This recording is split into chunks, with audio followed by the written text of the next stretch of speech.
Bonjour, ici Sébastien d'actualité-dvd.com et aujourd'hui je vais vous parler du film Les Bagnoles 2, version française de The Cars 2, en édition combo Blu-ray DVD de Brad Lewis et John Lasseter, avec les voix anglaises de Larry the Cable Guy, Owen Wilson, Michael Caine, Emily Mortimer, Eddie Izzard, John Turturro et Thomas Kretschmann. C'est un film distribué par Walt Disney et sorti en magasin le 1er novembre 2011. Mater est enthousiasmé par le retour de son meilleur ami Flash McQueen à Radiator Springs, mais les deux acolytes n'ont pas le temps de profiter de leurs vacances puisque Francesco Bernoulli, une Formule 1 égocentrique, et C. Myers Alex Schroed, un véhicule sport utilitaire converti à l'énergie propre, organisent un Grand Prix international qui doit s'arrêter au Japon, en Italie et en Angleterre afin de couronner la meilleure voiture de course au monde et de promouvoir l'Aniloy, qui est un carburant propre.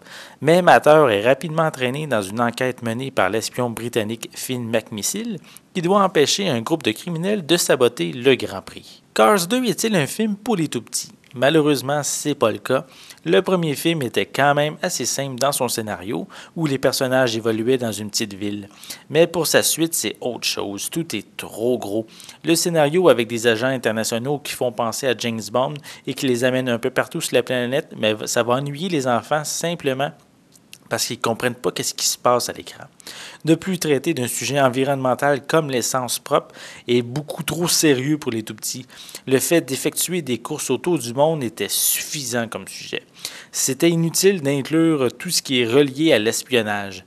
On aurait probablement eu plus de séquences de courses et les enfants auraient été plus captivés. Les jeunes qui ont vu le premier film ont adoré le personnage de Flash McQueen. On n'a qu'à penser aux articles dérivés de la voiture rouge qui sont dans les magasins année après année depuis la sortie du film en 2006. Mais dans ce second opus, Flash McQueen est le second rôle pour laisser plus de place à Mater, la remorqueuse. Malgré qu'il soit drôle et amusant, mais c'est pas lui qu'on veut voir en premier lieu. Malgré ses défauts, on ne peut pas enlever les qualités de Pixar. On retrouve beaucoup d'humour à double sens, même s'il y en a plus pour les adultes que pour les enfants. Les graphismes sont vraiment splendides. À certains moments, on pense que ce sont de vraies images. Donc, de ce côté-là, chapeau pour Pixar. Donc, c'est certain que je vous suggère de visionner le film en Blu-ray pour profiter au maximum des magnifiques images qui nous sont présentées. Pour les pistes sonores, elles sont disponibles en anglais DTS HD 7.1, anglais DTS HD 5.1, anglais DVS stéréo, français DTS HD 7.1 et français 5.1 pour l'édition Blu-ray, et anglais et français 5.1 ainsi qu'anglais DVS stéréo pour l'édition DVD.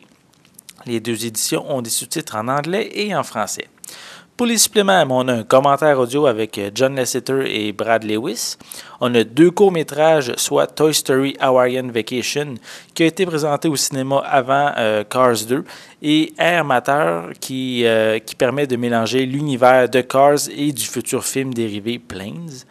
On a également des bandes annonces, une copie de DVD, et malheureusement, c'est tout. Donc, pour visionner plus de suppléments, mais il faut vraiment vous procurer l'édition du film qui comprend 5 disques. Donc, Cars 2 est un très bon film, mais pour les adultes. Les sujets traités n'intéresseront pas les enfants, c'est vraiment trop compliqué pour eux. Par contre, visuellement, c'est vraiment du grand art signé Pixar. Donc, c'est un film à voir sur un grand écran en édition Blu-ray et vous allez, de ce côté-là, vraiment être ravis. C'était Sébastien. Je vous remercie et je vous souhaite un bon visionnement.